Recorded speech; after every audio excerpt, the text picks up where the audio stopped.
تقریر کرنے کے لیے برادرم حنظلہ پالن پور والا کو دعوت سخن دیتا ہوں کہ وہ آئیں اور پرجوش و ولولہ انگیز تقریر کے ذریعے ہم سامعین کے قلب و روح کو جلا بخشیں۔ حنظلہ پالن پور۔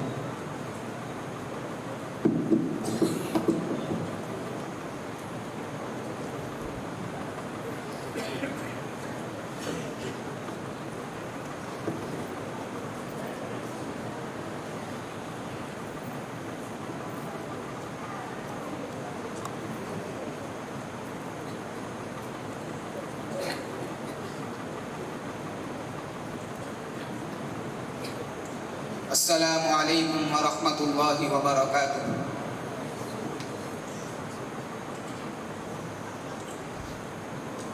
جلال آتش و برق و سحاب پیدا کر، جلال آتش و برق و سحاب پیدا کر، اجل بھی کانپ اٹھے وہ شباب پیدا کر۔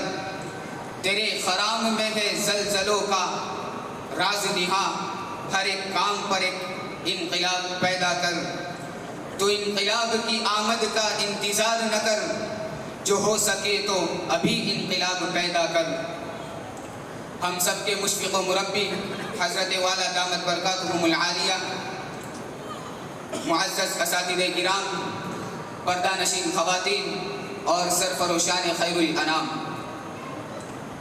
فلسطین ایک ایسا ہماگیر عنوان ہے جسے ایک دن کی کارگزاری، ایک ہفتے کی کہانی یا ایک سال کا افسانہ نہیں کہا جا سکتا ہے۔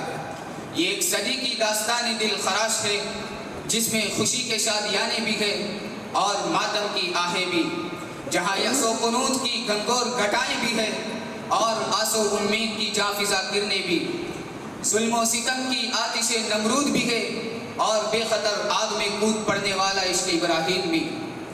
75 سال ہو گئے کہ عالم اسلام کے قلب فلسطین میں گھونپے جانے والے اسرائیلی خنجر سے مسلسل خون رس رہا ہے۔ ہر گزرتے دن کے ساتھ ظلم کی ایک نئی داستان رقم ہو رہی ہے اور ہر رات ستم کا ایک نیا باب کھلتا ہے۔ سچ کہتا ہوں کہ اگر پہاڑوں کو جگر ہوتا تو بعید نہ تھا کہ وہ بھی شب ہو جاتا، اگر درختوں کو آنکھیں ہوتی تو عجب نہ تھا کہ وہ بھی آنسوؤں کا دریا بہا دیتے، اگر زمین کو زبان ہوتی تو اس کے نالہ و فریاد سے کرۂ ارض پر بحران بپا ہو جاتا۔ اس خون آشام ظلم و بربریت کی وجہ سے جو پچھلے 5 صدی سے مسلسل اہل فلسطین کے ساتھ جاری ہے۔ شہدائیان فلسطین آج بھی اسرائیلی ٹینک بے گناہ فلسطینیوں کو روند رہے ہیں، اس کے ٹریکٹر ہرے بھرے باغات اور لہلہاتی کھیتیاں اجاڑ رہے ہیں، بلڈوزر مکانوں کو مکینوں کے ساتھ منہدم کر رہے ہیں، اور ستم بالائے ستم یہ کہ ضروری طبی امداد دینے، لاشوں کو اٹھانے اور آخری رسومات ادا کرنے کے لیے کسی رفاہی تنظیم کو اسرائیل راستہ نہیں دیتا ہے۔ چنانچہ لاشیں سڑتی ہیں، زخمی ملبوں کے نیچے کراہتے رہ جاتے ہیں، زخمی ملبوں کے نیچے کراہتے رہ جاتے ہیں اور وہ پانی اور دوا کے بغیر اپنی جان کی آخری قسط ادا کر دیتے ہیں۔ میرے دوستو، یہ کوئی آج کی بات نہیں ہے، یہ سب فلسطینیوں کے ساتھ 75 سال سے ہو رہا ہے۔ وہ گولیوں کی تابڑ توڑ کے بیچ پیدا ہوتے اور طیاروں کی گھن گرج سے فنا ہوتے ہیں، وہ آگ کے شعلوں پر لیٹتے اور بندوق کی نالیوں کے سامنے سے گزرتے ہیں، ہر دن قاتلانہ ٹینکوں سے واسطہ پڑتا ہے اور ہر رات میزائلوں کے سائے میں گزرتی ہے، ہر وقت بغیر کسی جرم کے انہیں رگیدا اور ہر دم بغیر قصور کے انہیں پیٹا جاتا ہے۔ گویا ظلم و جارحیت ہی ان کی خوراک بن کر رہ گئی ہے، گولہ بارود ہی ان کی ہوا ہے جس میں وہ سانس لے پاتے ہیں، جسموں سے بہتا لہو ہی وہ پانی ہے جس سے وہ اپنی پیاس بجھاتے ہیں، اور جسموں سے بہتا لہو ہی وہ پانی ہے جس سے وہ اپنی پیاس بجھاتے ہیں۔ سامعین کرام، میرے تن بدن میں آگ لگ جاتی ہے جب میں دیکھتا ہوں کہ ایک بدباطن یہودی کسی عمر دراز فلسطینی ماں کو زمین پر گھسیٹ رہا ہے، وہ چیختی چلاتی فریاد کرتی ہے مگر کوئی معتصم اس کی فریاد کو نہیں پہنچتا ہے۔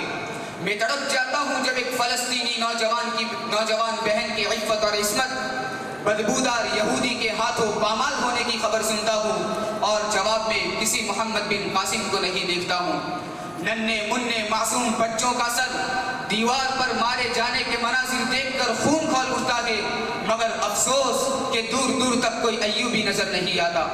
سوچتا ہوں کہ کس طرح جی رہا ہوگا وہ شخص جس کی نظروں کے سامنے اس کے ماں باپ کو ذبح کر دیا گیا۔ کیا اندوہناک منظر ہوگا اس شوہر کے سامنے جس کی بیوی کا بے رحمی سے پیٹ چاک کر کے اسے گولیوں سے بھون دیا گیا۔ کتنی بے بسی کے ساتھ روتی ہوگی وہ فلسطینی بہن جس کی آغوش میں ننھا منھا شیر خوار بچہ خون میں نہا کر دم توڑ جاتا ہے۔ اس خاندان کا تصور کر کے خون کھول اٹھتا ہے جسے کتے اور بلی کا مردار گوشت کھانے پر مجبور کیا گیا۔ اس بوڑھی ماں کے کلیجے کا حال سوچئے جس کا زنجیروں میں جکڑا ہوا جوان بیٹا اس کی نظروں کے سامنے نامعلوم منزل کی طرف لے جایا گیا۔ میرے دوستو، صبر کی بھی ایک حد ہوتی ہے، برداشت کا بھی ایک مقام ہوتا ہے اور تحمل کی بھی ایک انتہا ہوتی ہے۔ چنانچہ جب صبر کا پیمانہ لبریز ہو جاتا ہے تو ہر دماغ سے ایک ہی صدا آتی ہے، انتقام، انتقام اور انتقام۔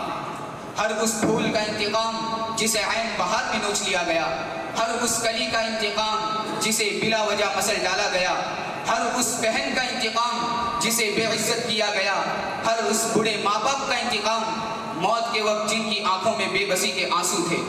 پھر ایسے نوجوان سراپا انتقام بن جاتے ہیں۔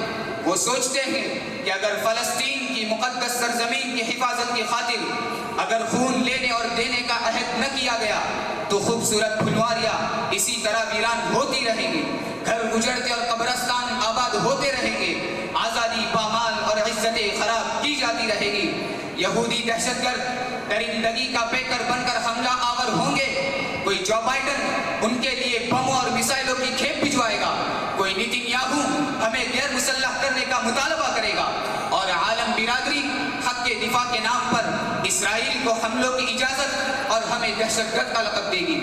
اور جب یہی ہونا ہے تو پھر کیوں نہ ہم سراپا آتش بن جائے، وہ آگ جو اسرائیل کو جلا کر خاکستر کیے بنا نہ بوجھے، کیوں نہ ہم طوفان بن جائے، وہ طوفان جو برادران خنازیر اور قاتلان انبیاء یہود کو نیست و نابود کر دے۔ پھر یہی معصوم بچے کاپیاں پھینک کر کلاشنکوف اٹھا لیتے ہیں، پھولوں کی کیاریاں سینچنے کے بجائے آگ اور خون میں غوطہ زن تیراک بن جاتے ہیں، کھیل کود چھوڑ کر خودکش بمبار بن جاتے ہیں۔ عالمی برادری کے نام نہاد جمہوریت پسندوں، انسانی حقوق کے جھوٹے علم برداروں، تمہیں کون سمجھائے کہ یہ دہشت گرد کیوں پیدا ہوتے ہیں؟ یہ دہشت گرد ان بموں سے پیدا ہوتے ہیں جو کسی کا آنگن اجاڑتے ہیں، یہ دہشت گرد ان میزائلوں سے جنم لیتے ہیں جو کسی معصوم کے چتھڑے اڑاتے ہیں۔ اور یورپ اور امریکہ والوں، اگر تمہیں امن چاہیے تو ان ستم گروں کو سمجھاؤ، کسی کے ارمانوں کا خون نہ کرے، کسی کی عصمت سے نہ کھیلے، کسی کی آزادی پامال نہ کرے، محترم شخصیات اور مقدس مقامات کی توہین نہ کرے، ورنہ تم دہشت گردی پکارتے رہو گے اور ایک کے بعد ایک نامور مجاہدین پیدا ہوتے رہیں گے۔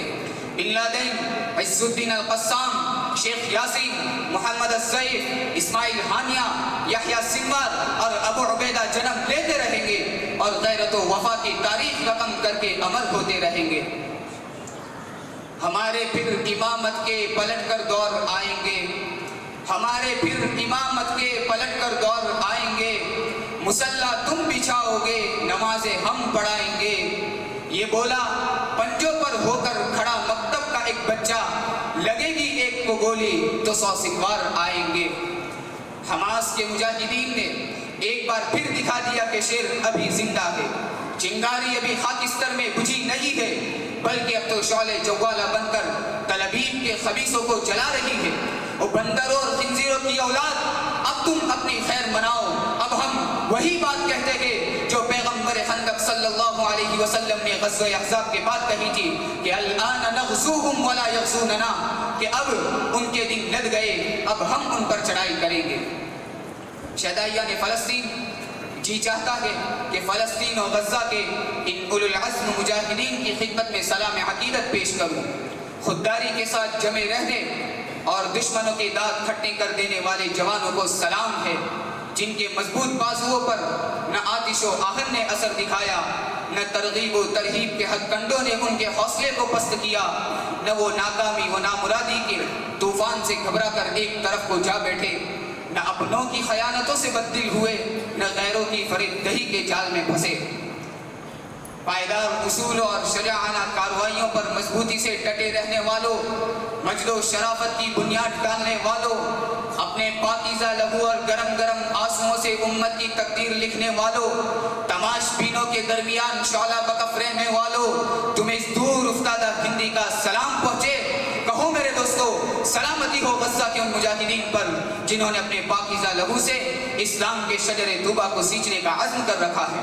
صد ہزار رحمتیں ہوں ان شہدائے حق کی روحوں پر جنہوں نے اپنے خون کے ایک ایک قطرے کو دین حق کی سرخروئی اور مسجد اقصیٰ کی بازیابی کے لیے نچھاور کر دیا ہے۔